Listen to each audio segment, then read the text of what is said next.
میں پوچھنا چاہتا ہوں، کون جانتا ہے اس دنیا کے بارے میں کہ کب تک ہمیں رہنا ہے؟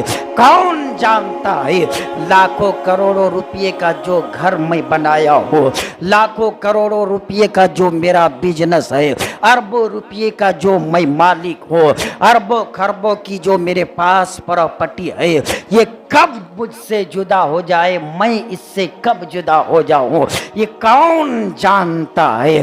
کس کو پتا تھا کہ آگ کے جھونکے اس طرح چلیں گے کہ ایک نہیں ہزاروں گھر اجڑ جائیں گے اور پوری دنیا اس منظر کو دیکھے گی کہ جن کو ناز تھا اپنی طاقت پہ، جن کو ناز تھا اپنے پاور پہ، جن کو ناز تھا اپنی قوت پہ، جو دعویٰ کرتا تھا کہ سپر پاور میں ہوں، جو دعویٰ کرتا تھا کوئی کانا پھوسی بھی کرے گا تو میں حقیقت جان جاؤں گا، کوئی یہ دعویٰ کرتا تھا کہ انسان تو انسان، اگر چرندوں پرند مچھلیوں کے ذریعے بھی اگر کوئی جاسوسی کرے گا تب بھی ہم اس کو پکڑ لیں گے، مگر آج تک وہ بھی یہی کہنے پہ مجبور ہے کہ کیسے لگی آگ، کہاں سے وہ چنگاری پھوٹی ہے نہیں پتا چل رہا ہے۔ اور جن کو اپنی طاقت پہ ناز تھا، جن کو اپنی قوت پہ ناز تھا،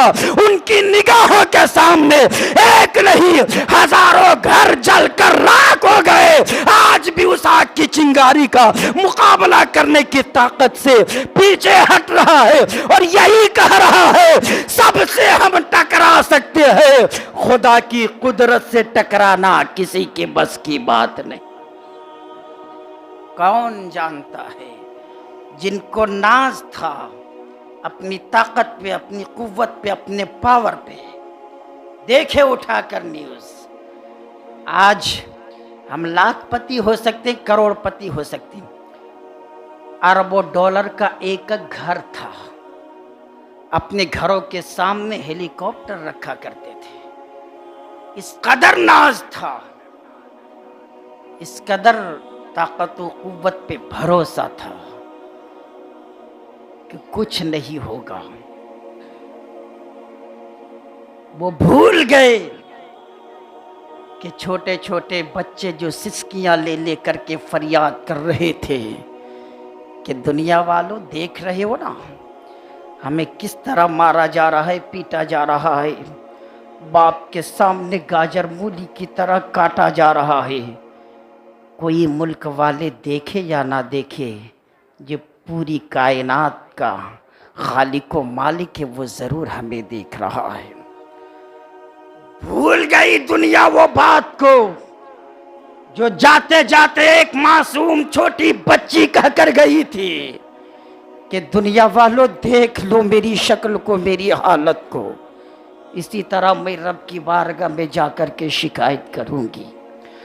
درجنوں بچے فریاد کر کے گئے تھے کہ کوئی دیکھے یا نہ دیکھے میرا مولا مجھے دیکھ رہا ہے۔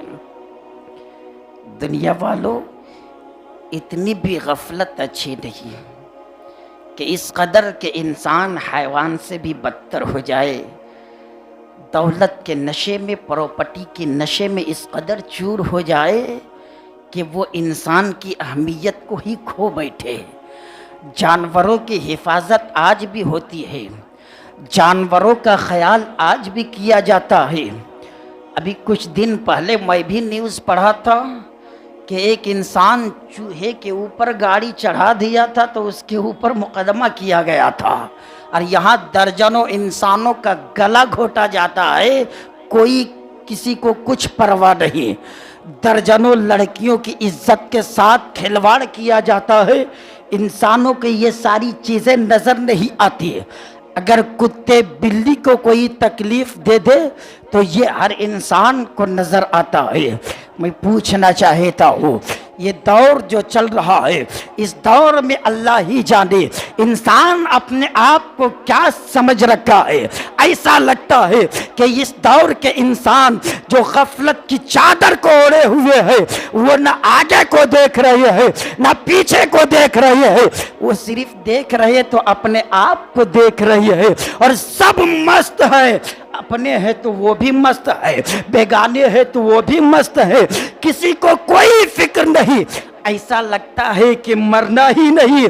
तभी तो किसी कहने वाले ने कहा है जब मौत बरहक है, सबको पता है कि मौत आएगी, उसके बावजूद भी इस कदर इंसान गुरूर और घमंड में मुब्तला है।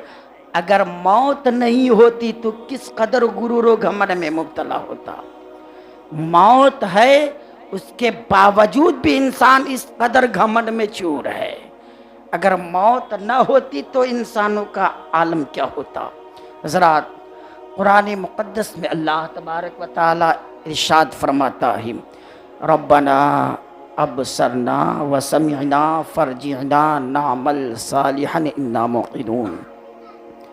ऐ हमारे रब, हमने देख लिया, सुन लिया, अब हमें दोबारा लौटा दे ताकि हम नेक अमल करें, क्योंकि हमें यकीन हो गया। बुजुर्गान दीन फरमाते मूतू क़बला अन तमूतू, कि मर जाओ मरने से पहले। हासबू क़बला अन तुहासबू, अपना हिसाब करो हिसाब देने से पहले। ये दो फार्मूला, मूतू क़बला अन तमूतू, हासबू क़बला अन तुहासबू, कि मर जाओ मरने से पहले। क्या मतलब कि अपनी ज़ातो सिफ़ात को मंसूब कर दो मौला की तरफ। वो चाहे जिस तरह तुम्हें दुनिया में रखे, तुमसे बेहतर वो जानता है कि तुम्हें किस तरह दुनिया में रहना है, तुम्हारे लिए क्या बेहतर है। तुम्हें गरीब होकर के रहना है या अमीर होकर के रहना है, मरीज की शक्ल में रहना है या तंदुरुस्त की शक्ल में रहना है, तुम्हें नाबीना बन के रहना है या किस तरह दुनिया में तेरे लिए रहना बेहतर है, वो खूब अच्छी तरह जानता है। क्योंकि वो खालिक है, वो मालिक है, उसने कानून बनाया है और उसने जो कानून बना दिया है वही सबसे बेहतर है। वही जानता है कौन पानी के अंदर रह सकता है, कौन हवा में उड़ सकता है, कौन ठंडी और गर्मी में एक ही लिबास में रह सकता है। वही सबसे बेहतर जानता है। जो पानी में जो जानवर रहते उसको हम हवा में उड़ने के लिए कानून बना देते, वो एक पल में मर जाएगा। जो हवा में जो उड़ता है उसको पानी के अंदर हम दाखिल कर दे, एक सेकंड में मर जाएगा। जो पानी में रहता है उसको गर्मी में हमला करके रख दे तो वो जिंदगी नहीं गुजार पाएगा। तो वो खालिक व मालिक है। वो चाहे तो एक परिंदे को इस तरह ताकत और कुव्वत दे दे कि वो हवा में भी उड़ सके, वो गर्मी में भी आसानी के साथ जिंदगी गुजार सके और ठंडी में भी आसानी के साथ गुजार सके। और अगर वो चाहे तो एक इंसान को इतना मुश्किल कर दे कि ठंडी जब आए तो वो बर्दाश्त से बाहर हो जाए और गर्मी जब आए तब भी बर्दाश्त से बाहर हो जाए।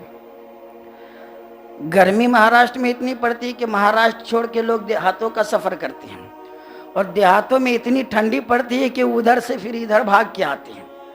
ये परिंदे किस ट्रेन से जाते, किस प्लेन से इधर से उधर अपना रास्ता बदलते रहते हैं गर्मी में, ठंडी में, बारिश में।